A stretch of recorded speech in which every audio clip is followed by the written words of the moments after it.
Israel. It's nice to see everyone. Good afternoon, good evening, good morning, depending on where you are. And welcome to this next part in our series on movies. I would just say, if you're interested in becoming a member and coming to the one on Thursday, just the topic this Thursday in the series on music is going to be Leonard Bernstein. So I devote a whole session to him, and I figured you may have seen the movie. Anyway, that's Thursday. So, what we're going to turn to this week is there's a point in American culture, and really this is something which happens during and after the 1960s, when the goal in the production of culture in the United States, it segues, it makes a shift from a more of a melting pot, homogeneous image of American ideals into the age we are now in, the age of not only ethnic diversity, but a celebration of diversity. So what we really have, especially since the 1960s and the 1970s, and not just in film, but in many different media, is we have films, in this case, about a wider variety of people, and even making films about certain people, different types. So there obviously there have been films about Jews in the 1960s, but as we move forward, things that are particularly Jewish are becoming more mainstream. More people know about them. More people understand the difference. And so it's not surprising by the time we get to the 80s and then the 90s, we start to see films not only about Jews, but about Orthodox Jews. There's a greater familiarity, not only that there is such a thing called Orthodox Jews or Hasidic Jews, a wider viewing audience is aware of them. There's something that's interesting, but that there's a difference within the Jewish community between Hasidic Jews and everyone else, between Orthodox Jews and everyone else, that this is a particular segment of the Jewish community, which in some ways has its own dynamics, has its own outlook, and it's a distinct sub-community within the Jewish community. And I think we can see the creation of films about Orthodox Jews as part of this greater awareness, this greater sense of ethnic diversity in general, and a sense of diversity within the Jewish community itself. And so for this week, there are many more films I could have chosen, but I've chosen three films in particular to focus on this week. I'm going to say that one is probably the most familiar, one might be familiar, and one is probably less or not familiar. So the familiar film, and really the first mainstream American movie that really dealt specifically with, in this case, Hasidic Jews, was The Chosen, a film version of Chaim Potak's novel. That was in 1982. And then a decade later, we have the film A Stranger Among Us, which it's situated in the Hasidic community in Brooklyn. And then more recently than that, we have a film called Holy Rollers, which is it's more of an independent film, but it also addresses certain issues in the Orthodox community. And that's really the goal of all of these films, I would just say, by way of introduction. Yeah. Just a quick, if you can maybe say a sentence or two about the distinction between the Orthodox and the Hasidic community. Sure. Um, well, Orthodox and Hasidic are both terms for observant Jews, pious Jews. Hasidic Jews, they have an interesting relationship. They're very similar to other Orthodox Jews, but they're not exactly part of it. Hasidic Jews have a more emphasis on spirituality. It has a more mystical bent and a mystical foundation. There's more emphasis on singing and dancing. So that's to make a very large and complex history of differences very similar. But for our purposes here, Hasidic Jews and Orthodox Jews, they make up what we might call the observant part, or the religiously observant or pious part of American Jewry. They overlap, but they are two distinct worlds. And even within the Orthodox community, of course, there's the modern Orthodox, there's the ultra-Orthodox. So there are differences, but really we're talking about in general, Jews that are pious and observant, but also in the framework of these movies, sub-communities within the Jewish community that see themselves separate, physically, spiritually, intellectually separate from not only the rest of the world, but the rest of the Jewish world. I think it's the insularity, or at least the idealization of insularity, which is really going to be an important element of all these films. Okay, so The third is Holy Rollers, which is also about these dynamics. And I think one of the things these films capture, or they're trying to capture, is they're trying to do two things at the same time. In fact, maybe two opposite things at the same time. Um, the first is they're trying to show a distinct way of life, a distinct outlook, but they're also trying to show universal aspects of the Hasidic life. Hasidic Jews might look different than everybody else. They might have different customs, but they have basic people, human problems and human values and human goals. So they're trying to, at the same time, show us something very distinct, but also show us something very universal about people. And this is true of many of the films and other media about, which is dealing with ethnic diversity. It's trying to highlight the diversity, but also show a commonality among different people. So let's start with The Chosen first. It's funny, the last time I was doing the series years ago, I spent the whole time just talking about The Chosen, because I just figured it was the most well-known, but I think these other ones will teach us something too. But let's start with The Chosen. I'm going to assume that some of you have seen the movie, but more likely some or many of you have read the book. Once upon a time, the movie is based on a novel called The Chosen by Chaim Potok. And Potok's novel, it's a semi-autobiographical novel about someone who's essentially a conservative Jew living in New York, who it's writing about his relationship with the Orthodox community and with the Hasidic community, and the particular story in The Chosen. And the reason the book, or one of the reasons the book is called The Chosen, and then the film is called The Chosen, is it's about a couple of things. First of all, it's about how two friends choose each other as best friends, even though they're from very different worlds. And that's really the subtext of this film. In fact, it's one of the subtexts of all these films, is you have people coming from very different worlds who somehow manage to find commonalities, create some kind of relationship, test each other, challenge each other, learn from each other, annoy each other. It's a friendship, a relationship which is being built across what at the beginning of the film is imagined as an unbridgeable gap. So The Chosen, you have the two friends are sort of chosen from each other. The other reason it's called The Chosen is there are two main characters, two young boys, teenagers. One is Reuben Malter, who is basically the author in the story. His father is a modern Jewish scholar, played in the movie, by the way, by Maximilian Schell, who's so good. He was if you were here last week, Maximilian Schell was the defense attorney in the Nuremberg movies, the Nuremberg trial, Nuremberg. And he befriends Danny Saunders, who is the son of a Hasidic Rebbe. Now he's not just the son of any Hasidic Rebbe. It's loosely based on the Satmar Rebbe and the Satmar Hasidim.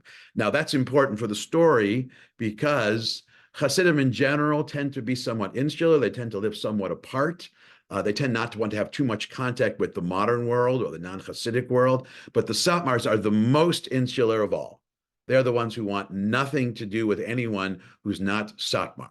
They don't even like to be around Hasidic Jews who aren't Satmar. So here's the difference.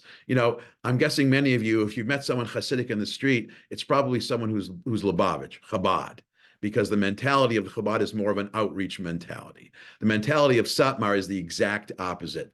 Cut themselves off as much as you can. Stay away from the outside world as much as you can. So here's a boy who's growing up in that world. He's the son of this Hasidic Rebbe. Now, he's also the chosen one because he is the chosen heir to the Hasidic Rebbe throne, so to speak. He is the child, the eldest child, has been selected by his father to take over when the father dies as the leader of this Hasidic community. And so you would think, and meanwhile, the other boy is a modern Jew. He's observant, but he's modern. And they meet, and this is really, I think, Potok's comment about what it means to be Jewish in New York is even though you have Jews living in very different places and very different worlds, there are neutral spaces. There are places where, so to speak, we're just people, And of course, one of those places, at least in the movie and in the book, is the baseball field. So the movie, like the book, opens up with a softball game between the schools that the two boys go to. So you have in the first scene, you have Reuben Malter, the modern Orthodox boy, or the modern boy, and his team, and they love to play softball. They go to a yeshiva. They probably what we would call a day school, but they know that this game is against the students from the yeshiva, from the Hasidic yeshiva. They're playing the Hasidim in softball. Now, that's a big deal in the movie right from the start, because there's a kind of rivalry here, in the sense that, first of all, you have the modern boys saying, well, obviously we're better because they're Hasidim and we're modern.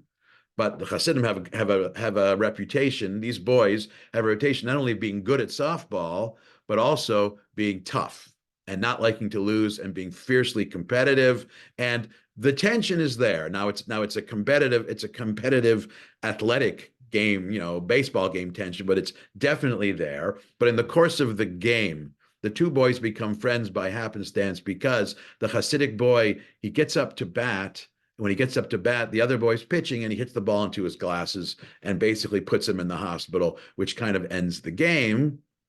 And then he comes to visit him in the hospital, and that's where the friendship begins.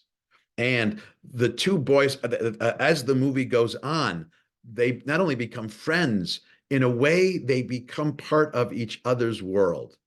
Because one of the twists in the movie is, we find out that this Hasidic boy, Danny Saunders, first of all, he's a genius with a photographic memory. It's one of the differences between the book and the movie, is in the book, he shows off his photographic memory by just reciting a whole page of Talmud by heart, which is very difficult to do. They couldn't exactly do that in the movie. So in the movie, he recites verbatim a news story from the New York Times about the war in Europe, because it takes place during World War II.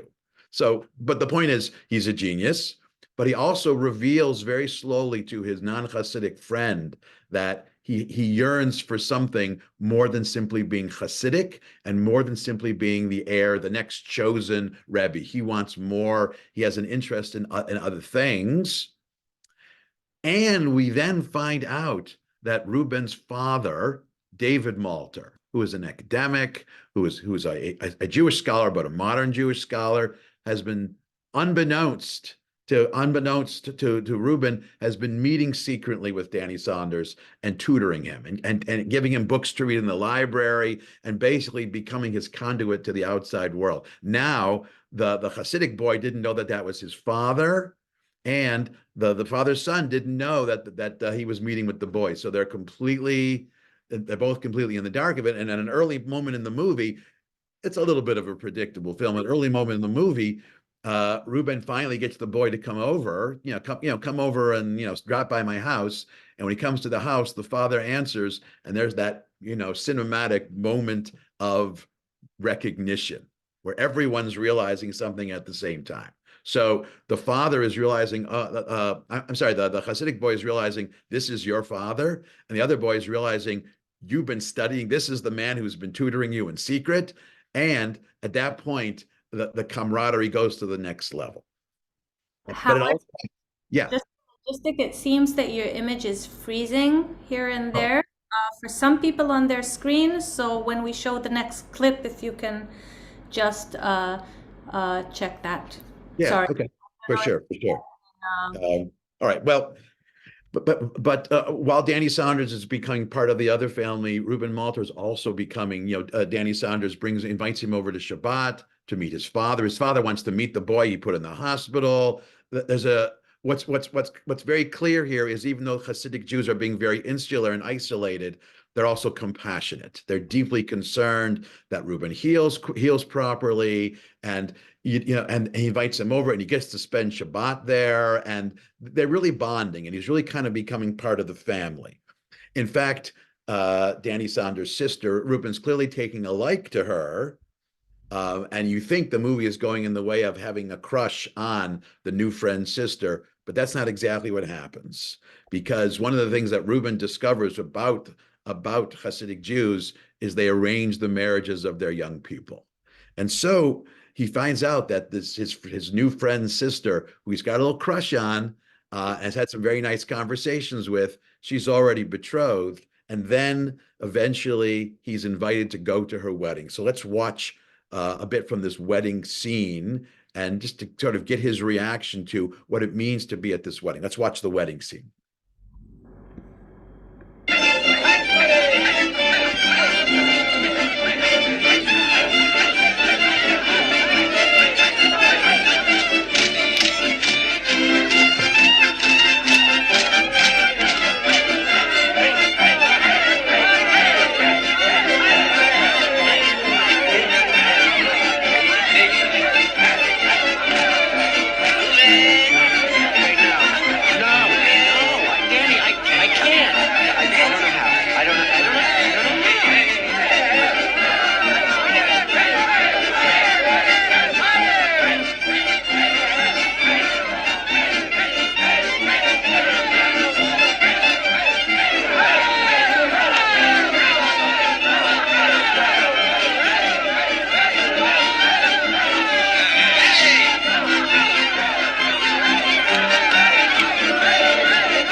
You can stop there if you want. There you go. Thank you.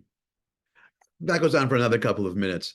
Now, first of all, that scene is interesting for two things. You see, at the beginning of the movie, Reuben Malter, he was raised with a little bit of I don't know, I wouldn't, maybe disdain is a little too strong. He was leery about Hasidic Jews because they're very old-fashioned and they have all these weird customs, and why does anyone do that? But when he's finally drawn into it, one of the conversations he later has with his father is, it seems so archaic what they do. It's so not modern. But then his father says very wisely, yes, but no one can sing and dance the way they do. In other words, it's showing that if you're willing to unshackle yourself or release yourself from the values of modernity, you can actually have this kind of spiritual high.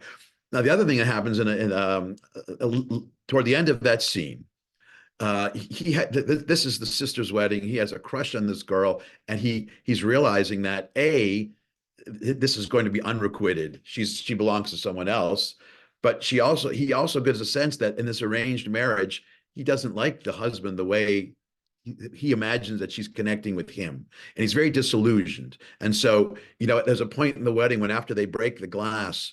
Oh, after they break a plate as part of the betrothal, they give everyone a little piece. It's one of the customs. And Reuben is walking out of the wedding. He leaves the wedding early. He watches this young woman who he likes, who he feels a connection with, being married to someone else who's a virtual stranger. And he's very disillusioned by that. He sort of throws the plate in the street and walks away. He's very disillusioned by the whole thing. Now, the end of the movie, the end of the story where it really has the resolution is Reuben really comes to terms with all of this. He sees that this is a family and this is a community, and even though it's different than his, there's still value in it. But with Danny Saunders, what happens at the end is he ultimately decides to leave the community. He abandons it. His interest is psychology, and David Malter, friend's father, Reuben's father, has been giving him books on Freud to read, and he's helping him leave. And the real climax of the movie is Danny Saunders has to confront his father with all of this. Now, the other thing about the movie And part of being the chosen heir to the Satmar dynasty is that, and this is something else which Reuben finds very distasteful, is Danny Saunders is being raised in silence. His father does not talk to him except when they study Torah together. The only time they ever speak. And this is some kind of spiritual preparation. But at the very end, the father and son, they reconcile. They talk to each other. Danny says, I want to do this instead. And the father says, I love you and that's okay. And I'm glad. But also the two fathers meet and they reconcile as well. So I think for people watching this movie, other than this movie, their only frame of reference was Fiddler on the Roof. Now, Fiddler on the Roof is a story about this sort of thing. It has the wedding scene, has the other kind of very traditional scenes. But the difference between is that Fiddler on the Roof took place in a galaxy far, far away in the shtetl in Eastern Europe. This one took place in New York City. So in this movie, you go from Columbia University or some modern university or street scene in New York, you cross a couple streets and you enter this Hasidic world. And one of the things the movie is presenting is that this Hasidic world does not exist in some far away, removed place. It's right in the middle of the most modern city in the world. And somehow that seems to work, both for the Hasidic community and for people outside. Now, that's not an exact reflection of reality, but that's really what the movie is going for. It's trying to show that you can have people who are very different. You can have people who are very not modern, and they are able to coexist. And you can even have a friendship develop in that situation. Now, to be sure, you can have a friendship. It seems that a romance is impossible.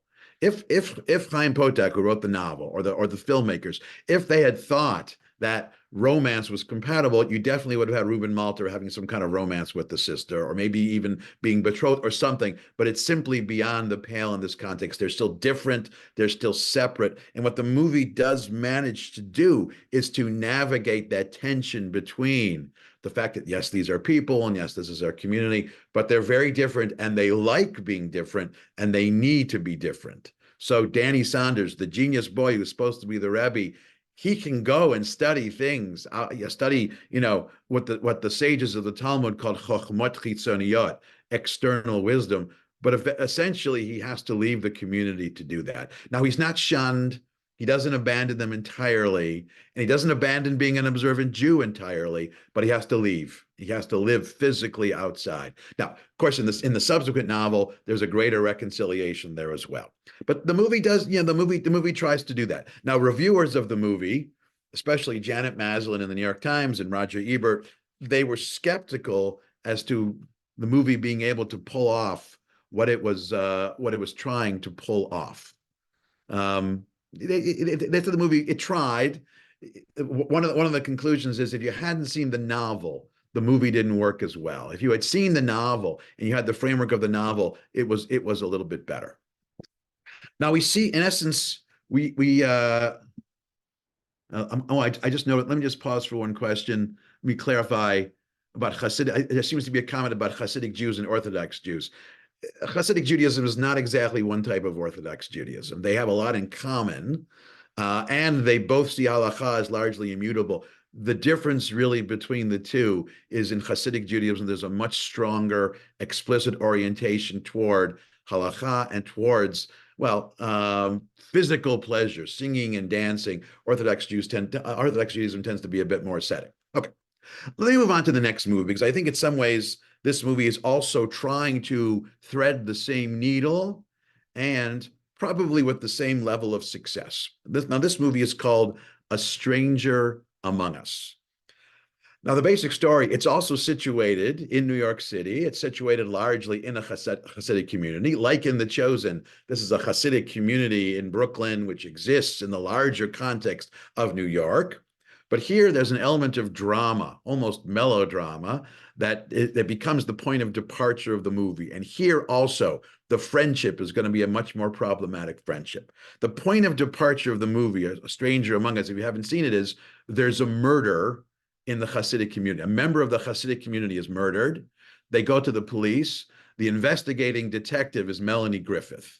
Now, she's chosen very deliberately from this part. They deliberately chose someone who could never be mistaken as being someone Jewish. She looks as un-Jewish, stereotypically un-Jewish as you can. And she is one of the investigating officers. She knows nothing about Hasidic Jews other than the fact that she's sort of seen them in New York. The investigation at the beginning, the investigation points to the fact that the perpetrator is someone within the Hasidic community itself. This is an insider, one Hasidic Jew killing another. And in order to investigate, the investigation has to be internal. Now, there's briefly talk with the Rebbe, with the leader of the Hasidic community, and his son, with the police officers, that maybe they can conduct the interview themselves. But ultimately, they decide this needs to be a police investigation because the perpetrator is still at large, and the nature of the crime suggests that the perpetrator is dangerous and might do it again.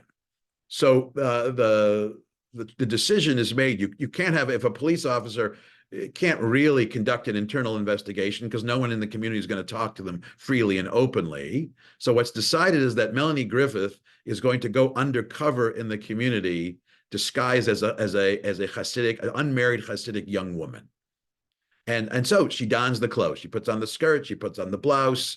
They change her hair, or maybe she's wearing a wig. I don't remember. But I mean, that in itself is very challenging. And early on, I mean, she's basically posing as someone's cousin visiting from someplace else who's just going to be spending some time there. But she's also told, if anyone asks, people are going to ask, you don't look Jewish. And she doesn't know anything about anything Jewish. How can that be? And so she's taught the term, she's Baal Tshuva.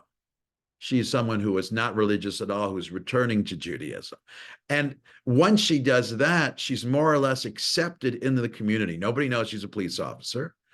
The community is welcoming of someone who wants to become more religious and seems interested. I mean, there are, I would say, semi-comical, awkward moments. She's staying at the Rebbe's house as their house guest. She's staying there, and one of the first mornings she's there, she comes down in the morning, and they know who she is. Nobody else knows. She comes down in the morning. She grabs a glass for some coffee, and she's about to pour milk in it when they realize this is a meat cup, and they all freak out about it. But then the next scene, they don't get mad at it or anything, but the next scene, you see every single thing in the kitchen is marked milk, meat, with all these kinds of instructions.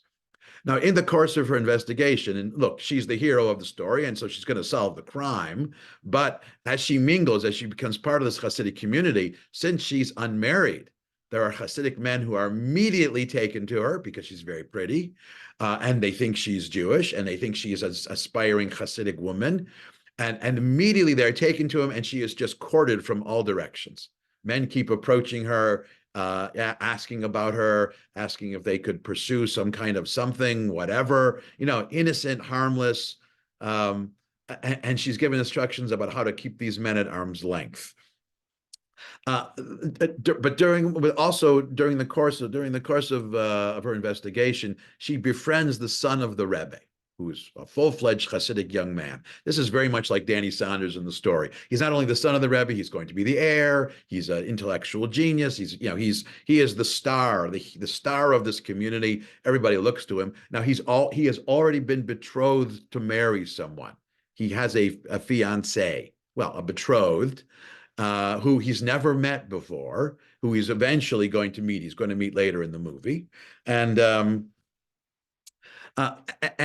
eventually, but he kindles this friendship with Melanie Griffith, with this investigating officer, and during the course of the movie, they find more and more things they have in common. So let's look at this first clip. It's either a clip or a trailer from the movie to sort of set the stage for this relationship.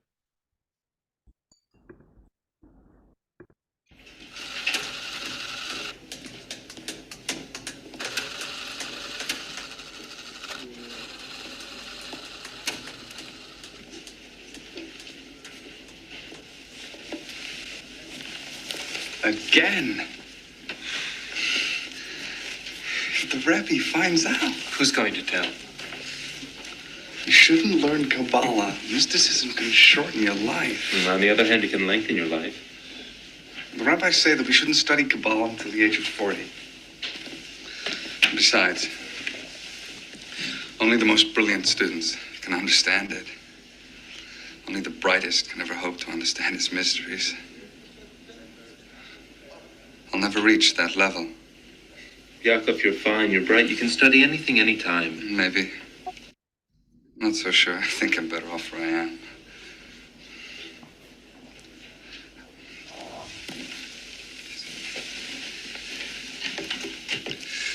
I need your advice. The answer is yes, you should. Yes, I should what? Marry her. She's a fine girl. You'll be very happy.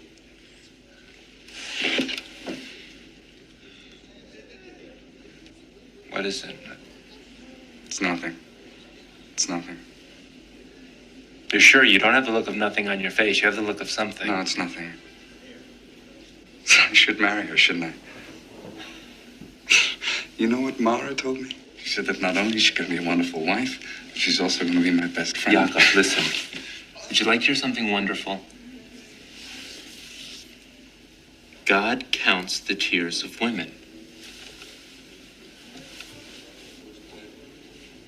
What's it mean? I'm not sure. Actually, I just... Stop there, Sherelle. See, this is the point in the movie where we're being shown that the son of the Rebbe is iconic. He's an iconoclast. He's rebellious. You're not supposed to be studying Kabbalah, mysticism. As a young man, he's doing it anyway. And becoming friends with this police officer, with this outsider, is cultivating his own interest with trying to move beyond the narrow parameters of living in that world. So she's trying to understand his world better. As he gets to know her, he's trying to understand her world better. So we have two things going on. We have this police investigation where they're trying to catch someone in the community who committed murder, but you also have what seems to be, if not at least a budding friendship, maybe even a budding romance, which in many ways is a forbidden romance, not only because she's not Jewish, but it's a forbidden romance because she's not part of that community and he's betrothed to someone else. But it's that theme that comes up in movies where this is it looks like it's maybe going in the direction of true love. Here, let's watch the next clip and see how this proceeds. The previous clip, the next clip is the trailer that you mentioned before. That's I mean the one that's arranged marriage. Is that also the trailer? One moment. Okay, I'll put up the screens and tell me which one you want, okay? Yeah. So there's this one, or that's the same. Yeah, that one. No, that's from the next one. Never mind. this one? No, not this one. We'll save this one. This is from the next movie. We'll save this for the next one. Okay. So I want to mention one other scene in the movie, one other dimension of the movie, which I couldn't find a clip for, but the police officer, she doesn't only get to know this young man, she also has a very interesting relationship with the Rebbe. The Rebbe is trying to help her and guide her and give her advice about this investigation. And several times she basically says to him, with all due respect, Rebbe, you have no idea what you're talking about. You don't know what it is to deal with people like this, meaning perpetrators, criminals, people who commit murder.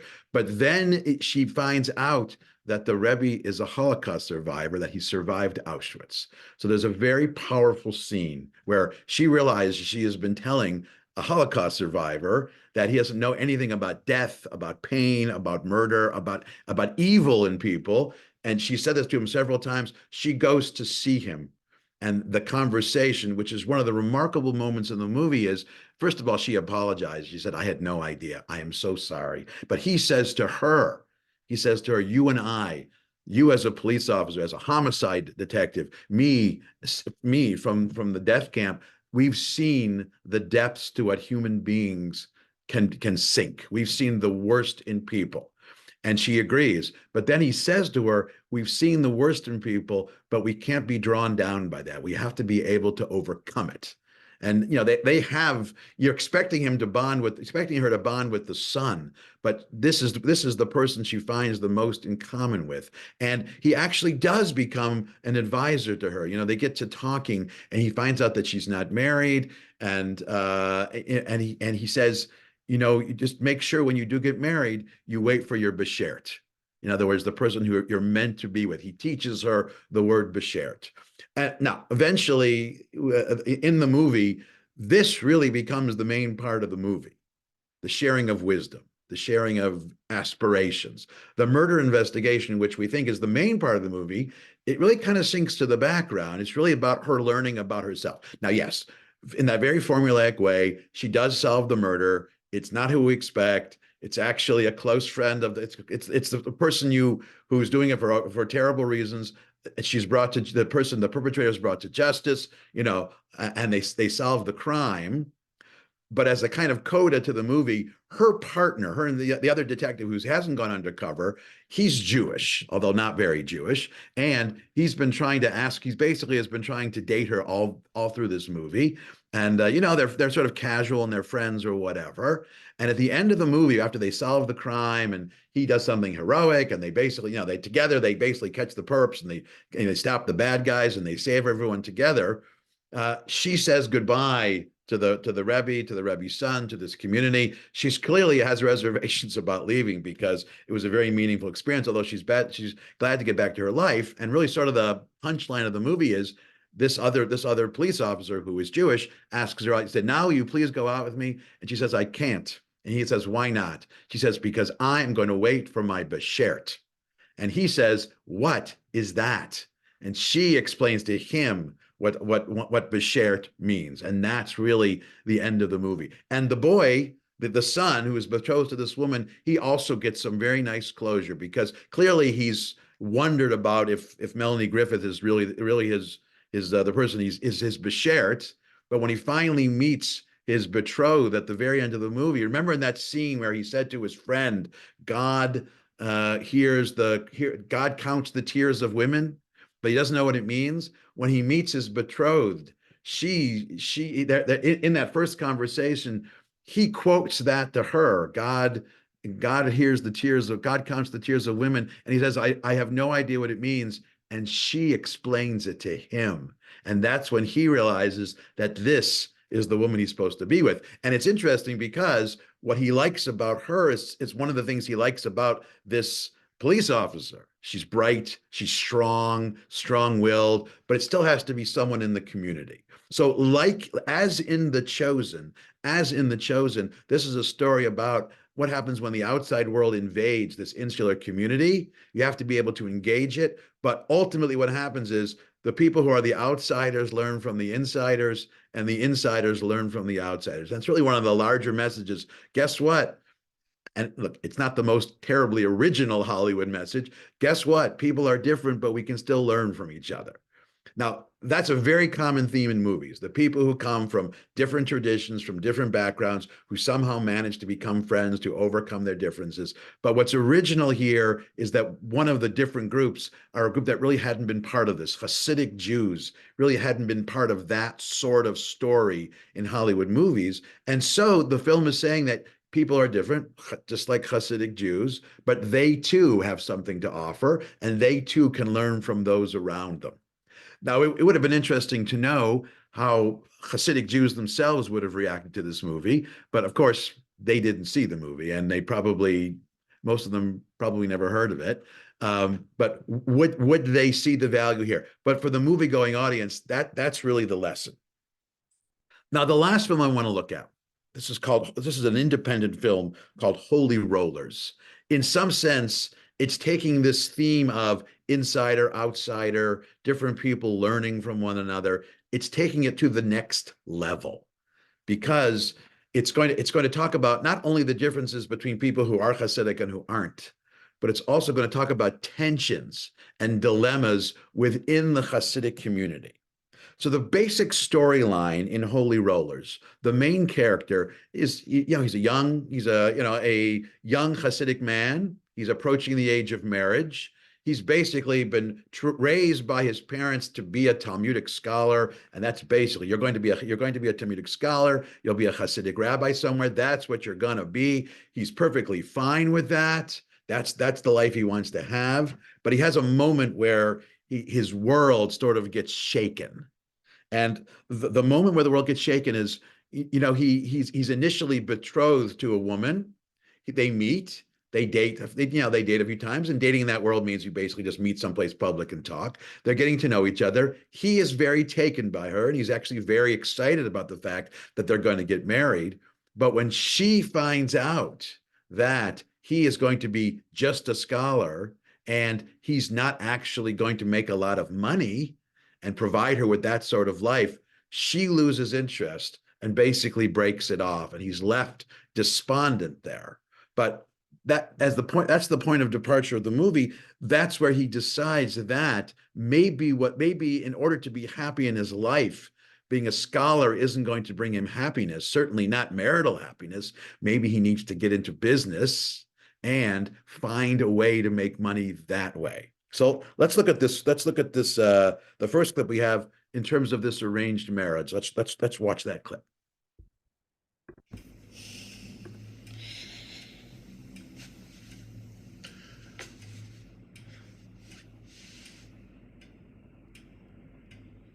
Will you study at the Koel? Yes, well, I work in Manhattan now.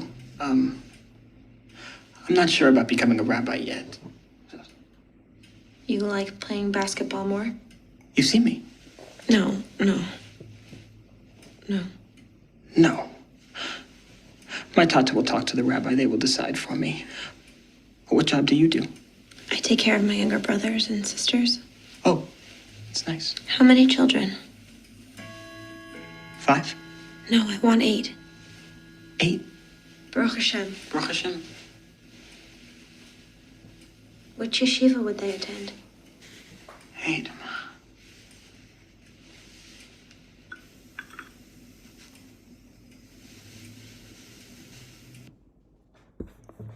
The 8 children question that's really where things sort of go off, because 8 children means you have to have enough money to send the 8 children to a good school. And which yeshiva are you going to send 8 kids to?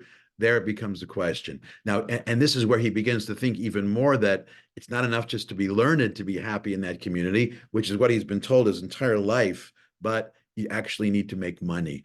Now, it's a weird thing because in that community, there are rich members of the community. Many of them are in business. And in New York City, you know, the diamond district, the diamond industry is largely a Hasidic industry for a very long time.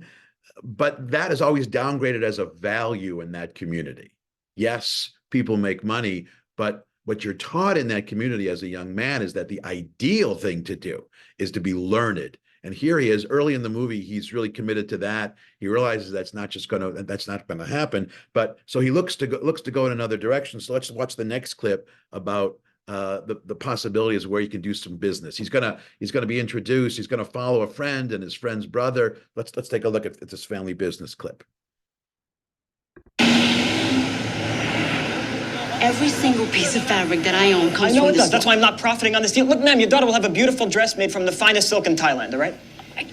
You know, I don't even want to deal with you. Where's Mendel? Mendel's not here right now, I'm sorry. He's Look, not ma'am, here. go to all the Mendel! store on this block. They're dealing cheap, shoddy material. Mendel! You won't find out high quality. here? Okay, thank you. Mazel tov. Mazel tov, Mendel. The big girl is turning what? The senorita is 15, 16? 15. 15. Thank you for remembering. Now, can you help me out here? Nothing paso. Look, ma'am. Yeah, this all right, I'll do paso. 75% silk, 25 rayon handling for 19 a yard. I'm sorry, that's it.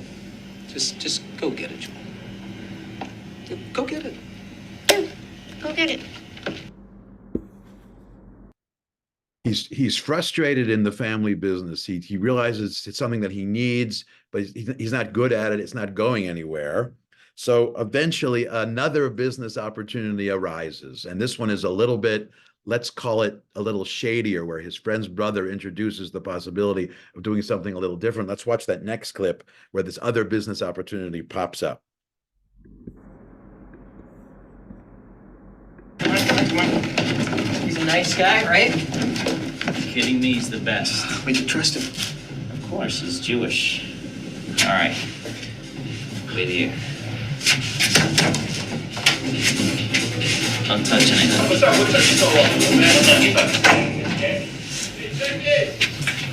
He's nervous. Maybe he doesn't like doctors. Jackie. It's Jackie in his office. Oh my god. Oh my god, I love your hats. Thank you. They're so amazing. Okay. Oh. No. Sorry. No, you're not supposed to touch it. No. Slut. Jackie. Hi. We need water. No, it's disgusting. Right.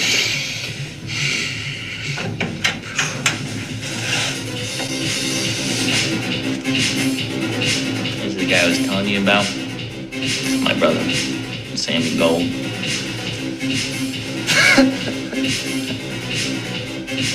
Okay.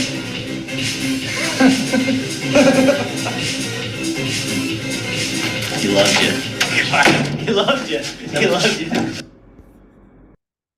So you may have gathered from that clip that this new business opportunity is a little seedier. It's not working in the fabric industry. It's not just selling something at some place in Midtown Manhattan or in Brooklyn or something. And yes, and the new business venture is basically importing drugs from Amsterdam, from in Holland. It's importing ecstasy. Now the money opportunity immediately is attractive to him, because remember, his goal here is he feels he needs to make enough money in order to be a suitable husband for a young woman who wants to have lots of kids and be able to support them. He wants to make himself attractive to someone. He wants to, and he feels like he can't be fulfilled without it. And so he walks down this path. Now, it means, first of all, straying outside the safe confines of their community, but it also means doing something illicit, doing something illegal, and not only dealing with shady people, which I think in an odd way, that's probably the second biggest problem. The biggest problem is, like in this scene, you're exposing yourself to sexuality, to contact with women, to behavior which is contrary to religiously what a Hasidic Jew is supposed to do. Now, as the movie progresses, the tension here becomes more and more intense. And the lead actor, Sam, that's Jesse Eisenberg, by the way, the lead actor, he feels pulled more and more in both directions. He's reaching a point where he is going to have to make a choice. He's going to have to choose, does he want to be financially successful, or does he want to remain in his own community? It's the point where he can't have both, because the world that he's entering in order to make the money is a world that's going to basically exclude him from being part of his community. So in a very ironic way, the very reason he got into all of this for the first place is going to wind up being the reason that makes it unnecessary for him to do this in the first place.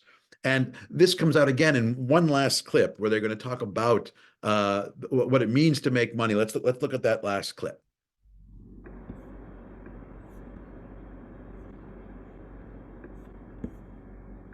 So where you gonna live, huh?